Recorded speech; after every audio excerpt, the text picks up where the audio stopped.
놀랍다 주님의 큰 은혜, 우리의 죄를 속하시려 갈보리 십자가 위에서 어린 양 보혈을 흘렸네.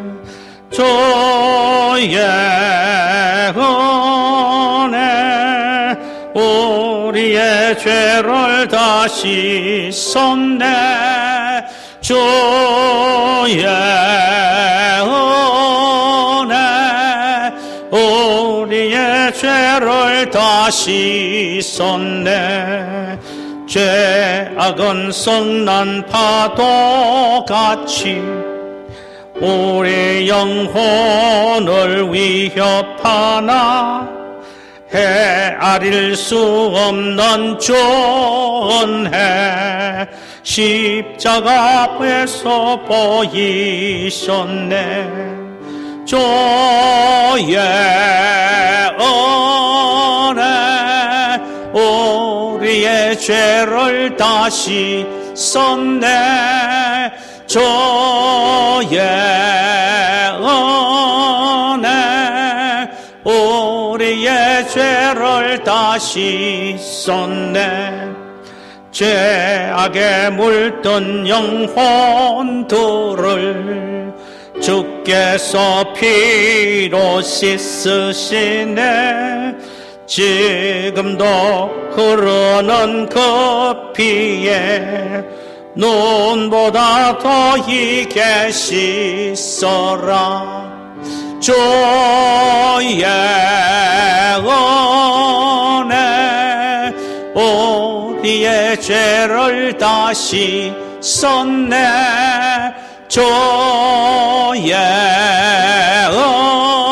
은혜 우리의 죄를 다시 썼네. 이해할 수 없는 그 은혜를 믿는 자에게 거저주네.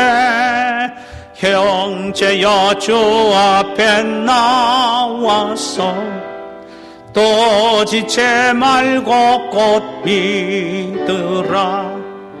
주의 은혜 우리의 죄를 다시 썼네. 주의 은혜 우리의 죄를 다시 썼네. 아멘. 우리 하나님의 말씀을 함께 보실까요? 신약성경 골로새서 3장 18절에서 21절까지입니다. 골로새서 3장 18절에서 21절까지입니다. 우리 한 절씩 교독하도록 하십시다. 아내들아 남편에게 복종하라. 이는 주 안에서 마땅하니라. 남편들아 아내를 사랑하며 괴롭게 하지 말라. 자녀들아 모든 일에 부모에게 순종하라. 이는 주 안에서 기쁘게 하는 것이니라. 함께 읽읍시다. 아비들아 너희 자녀를 노합게 하지 말라. 낙심할까 함이라. 아멘. 할렐루야. 오늘 우리가 이 시간에 함께 나누고자 하는 말씀의 제목은 새 사람을 입은 자의 삶. 특별히 오늘은 가정에 대한 말씀을 함께 나누기를 원합니다. 본문은 골로새서 3장 18절에서 21절입니다. 우리는 지금까지 새 사람을 입은 구원받은 그리스도인들의 신앙과 삶에 대해서 계속해서 생각해 왔습니다. 구원받은 그리스도인들의 인생관은 어떠해야 되느냐? 이 세상의 것을 추구하지 말고 위의 것을 찾으며 살아야 한다는 것입니다. 구체적으로 음란과 부정과 사욕과 악한 정욕과 탐심을 벗어버리고 긍휼과 자비와 겸손과 온유와 오래 참음을 옷 입으라고 했습니다. 그 다음에 새 사람을 입은 구원받은 그리스도인들의 인간 관계에서는 어떻게 해야 되느냐? 다른 사람의 잘못을 용서하고 용납하되 그리스도께서 나를 용서하신 것 같이 용서하는 삶을 살되 무엇보다도 사랑을 더하라고 했습니다. 또 인간관계에 대해서는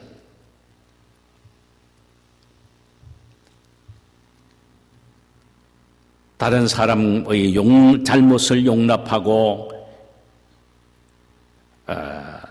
용서할 뿐만 아니라 특히 믿음의 형제에 대해서는 그리스도 안에서 한 몸의 지체가 됨을 인식하고 화목과 평안을 위하여 힘을 써야 한다는 것입니다. 그 이유는 우리 모두는 평안을 위하여 한 몸으로 부르심을 받았기 때문이라는 것입니다. 하나님에 대해서는 늘 감사하며 찬양하는 삶을 살아야 한다는 것입니다. 늘 감사하고 찬양하는 삶을 살기 위해서는 마음속에 그리스도의 말씀이 풍성하게 거해야 한다는 것입니다. 그리스도의 말씀이 우리 마음속에 풍성하게 거할 때에 하나님에 대해서는 늘 감사하고 찬양하는 삶을 살 수가 있다는 것입니다. 이것이 바로 새 사람을 입은 사람의 삶의 모습과 신앙의 모습들입니다. 오늘 본문에서는 새 사람을 입은 자의 가정생활에 대해서 말씀을 하고 있습니다. 먼저는 부부 관계에 대해서 말하고 있습니다. 새 사람을 입은 그리스도인의 부부의 삶은 마땅히 그리고 반드시 행복한 부부가 되기 위하여 노력해야 되는데 그 실천 원칙이 있다는 것입니다. 18절과 19절. 아내와 남편에게 복종하라. 아내들아 남편에게 복종하라. 이는 주 안에서 마땅하니라. 남편들아 아내를 사랑하며 괴롭게 하지 말라. 여기 보니까 삶의 원칙 가운데 먼저 아내가 지켜야 할 원칙은 남편에게 복종하라는 것입니다. 여기서 말하는 복종은 헬라어로 휘포타소입니다. 이는 강압적인 복종이 아니라 자발적이고 의지적인 복종을 의미합니다. 본문 20절의 자식에게 요구하는 복종이나 그리고 22절에 종들에게 요구하는 복종은 헬라어 단어로 같은 단어인데 휘파쿠에테입니다. 이는 강제성을 띤 복종입니다. 의지적으로 할 수 없으면은 억지로라도 해야 되는 일이 바로 휘파쿠에타라는 이 단어가 갖는 의미입니다. 그러나 남편에 대한 아내의 복종인 휘포타소는 자발적인 복종입니다. 이는 하나님이 가정의 평안과 행복을 위하여 만들어 놓으신 창조 질서를 의미합니다. 하나님이 아담과 하와를 만드시고 하와에게 명령하신 것은 남편에게 복종하라는 것입니다. 이것은 창조 질서입니다. 자발적인 복종이요, 의지적인 복종인 것입니다. 창세기 2장 18절에 보니까 여호와 하나님이 이르시되 사람이 혼자 사는 것이 좋지 아니하니 내가 그를 위하여 돕는 배필을 지으리라 하시니라.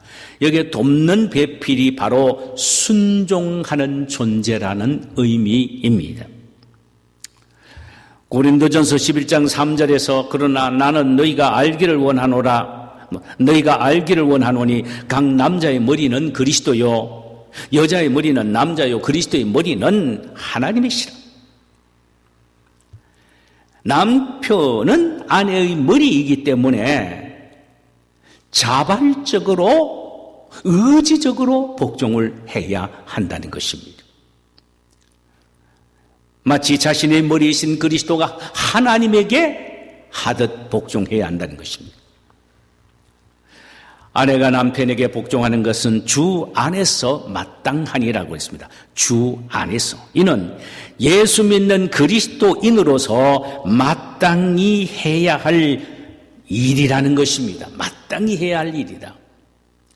아내가 남편에게 복종하는 일은 예수를 믿고 구원받은 하나님의 자녀라면 마땅히 해야 될 일이라는 말씀이 옳습니다.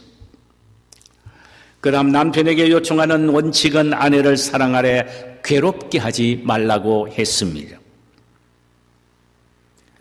이는 긍정적인 면은 사랑하라는 것이요, 부정적인 면은 괴롭게 하지 말라는 것입니다.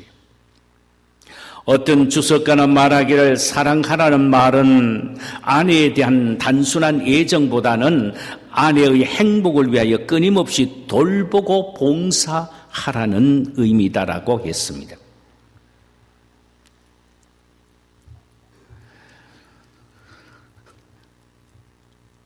어떻게 하든 간에 아내를 행복하게 해드리고 아내를 행복하게 기쁘게 해주려는 그런 마음으로 돌보고 봉사하는 것, 이것이 바로 남편이 아내에게 대하여 갖는 원칙이라는 것입니다. 괴롭게 하지 말라는 말은 아내를 짜증나게 하지 말라는 말입니다. 말이나 행동이나 이런 것들을 아내에게 짜증나게 하지 말라는 것입니다. 자기가 생각하기로는 아내를 사랑하고 귀하게 여기고 아끼는 표현으로 한다고 하지만은 그것이 아내를 짜증나게 하는 일이라면은 그것은 아내를 사랑하는 것이 아니고 오히려 괴롭게 하는 일인 것입니다. 한마디로 표현하면은 내 식기로 사랑하지 말라는 말입니다. 내 기분에 따라 사랑하지 말라는 말입니다. 내 기준에 따라 사랑하지 말라는 말입니다. 아내가 원하는 대로 사랑해 주어야 한다는 말입니다. 즉 아내의 사랑의 언어가 무엇인지를 바로 판별해서 거기에 맞게 사랑하는 것이 바로 아내를 진짜 사랑하는 것이라고 말합니다.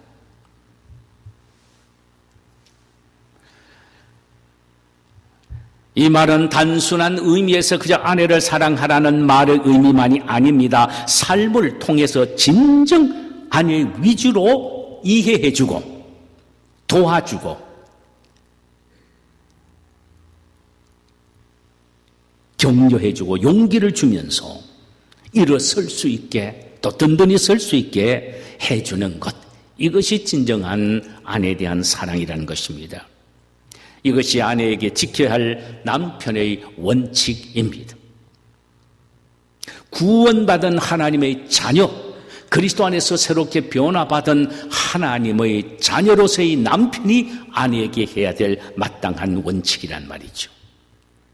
두 번째로 부모 자식 관계에서 지켜야 할 원칙에 대해서 오늘 본문은 말씀하고 있습니다. 20절과 21절에 보니까 자녀들아 모든 일에 부모에게 순종하라. 이는 주 안에서 기쁘게 하는 것이니라. 아비들아 너희 자녀를 노엽게 하지 말지니 낙심할까 함이라. 자녀들은 부모에게 복종해야 합니다. 그래서 이 단어는 후파쿠에테입니다. 이것은 하기 싫어도 해야 됩니다. 억지로라도 해야 됩니다. 무조건이라도 하는 것이 바로 자식이 부모에 대한 복종입니다.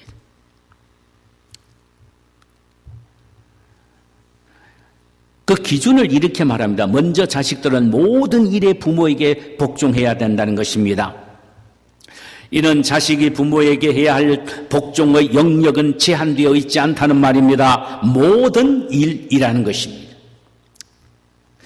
하나님의 법에 어긋나지 않고 죄가 아닌 이상은 모든 일에 부모에게 복종하고 순종해야 합니다. 이는 취사 선택의 권한이 자식에게 없다라는 말씀이에요. 그래서 여기에 사용되어진 단어는 바로 후파쿠에테, 강제성을 띤, 무조건적으로 해야 될 순종이고 복종입니다. 마치 종이 주인에게 해야 하는 복종, 순종과 동일한 의미의 단어인 후파쿠에테입니다. 자, 그러면은 왜 자녀는 부모에게 이렇게 복종해야 합니까? 도대체 그 이유는 뭡니까?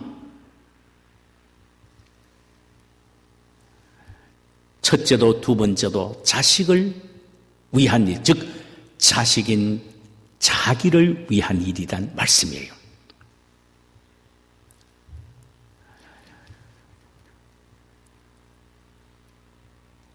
자식들이 부모에게 순종해야 될 이유 두 가지 중 첫 번째는 하나는 주 안에서 기쁘게 하는 일이기 때문이라는 것입니다. 자, 보세요.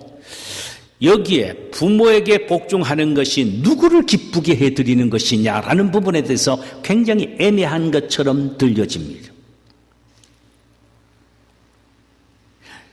이것은 첫째로는 그렇게 함으로 부모님을 기쁘게 해드리는 것이라는 것입니다. 자식이 부모에게 복종하는 것은 부모님을 기쁘시게 해드리는 일이라는 것입니다. 나아가 가정에 하나님은 자신의 대리자인 부모를 보내주셨습니다. 그래서 그 부모를 통하여 자식들을 교육하게 하셨는데 하나님의 말씀과 훈계로서 교육하게 하셔서요. 그렇다면은 부모에게 순종하고 복종하여 부모의 말씀을 잘 듣고 따르는 것은 곧 누구를 기쁘시게 해드리는 거냐 하면은 자식을 위하여 부모를 가정에 하나님의 대리자로 보내주신 하나님을 기쁘시게 해드리는 것이란 말입니다. 그런 면에서 보면은 부모에게 복종하지 않는 자식은요, 하나님을 기쁘시게 하는 사람이 아니에요. 하나님에게 복종하는 것이 아니에요.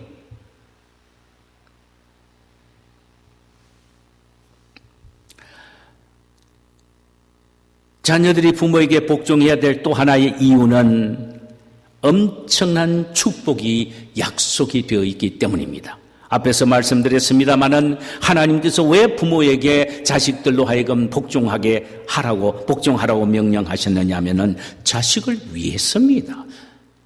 자식을 위해서. 자식들은 본인 자신들을 위해서입니다.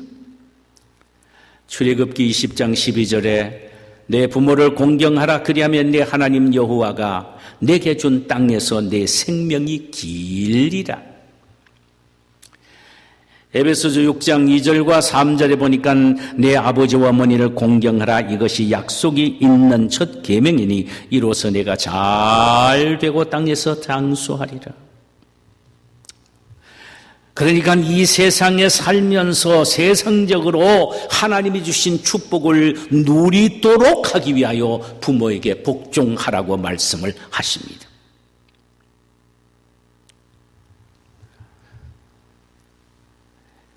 부모에게 공경하는 자, 복종하는 자는 땅에서 장수하는 복을 받습니다.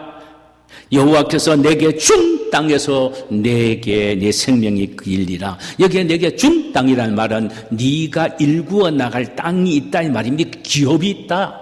기업을 준다 이 말입니다. 그리고는 육신의 생명까지도 길게 축복해 주신다는 말씀이죠. 그래서 에베소서 6장 2절과 3절 끝부분에 보면 이로써 네가 잘되고 땅에서 장수하리라. 부모에게 공경하면 네가 땅에서 잘 된다. 모든 일이 잘 된다. 그리고 장수한다는 말씀입니다. 우리가 땅에서 잘되고 장수하는 축복을 받을 수 있는 눈에 보일 정도의 축복의 비결은 바로 부모에게 복종하는 것입니다. 순종하는 것이에요. 그 다음 부모가 자식에게 해야 할 원칙은 또 하나 있는데 그것은 자식을 노엽게 하지 말라는 것입니다. NIV 영어 성경에서는요, 무리한 요구로 자극시키지 말라는 말씀입니다. 감당하기 힘든 일들을 자녀에게 짐처럼 무겁게 짊어지우게 해서는 안 된다는 말입니다. 이것은 무리한 요구로 자식을 자극시키는 일이죠.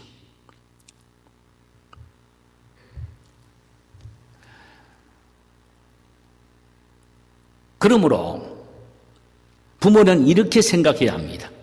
자식은 하나님이 나에게 맡겨주신 선물이기에 부모인 내 기분과 뜻대로 마음대로 자식을 다루는 것이 아니라 그분을 우리 가정에 맡겨주신 그 자식들의 주인 되는 하나님의 말씀으로 그들을 자녀들을 양육하고 가르쳐야 된다 이 말입니다. 그럴 때 자녀들이 무리한 요구가 되지 않고 노엽게 되지 않는다는 것입니다. 이렇게 해야 될 이유는 뭐냐? 자식들이 낙심하지 않도록 하기 위해서입니다. 무리한 부모의 요구대로, 부모의 경험대로, 부모의 생각대로, 부모의 지식대로 자식들에게 억지로 주입시켜서 하게 하는 것은요, 그 자식이 무리한 요구로 노엽게 됨으로 말미암아 결국은 낙심하게 되는 것입니다. 여기에 낙심한다는 말은 discourage, courage가 용기지요. dis는 뭡니까? 용기를 꺾어버리는 것 말합니다. 이런 무리한 요구로 자극하면 아이는 인생을 살아가는데 그저 용기를 잃어버리는 것이 됩니다. 꿈을 잃게 되고 용기를 잃어버리면 매사가 자신이 없고 부정적인 사람이 되는 것입니다. 그러므로 말미암아 아이들에게는 끊임없이 용기를 주어야 합니다. 힘을 주고 소망을 주어야 합니다.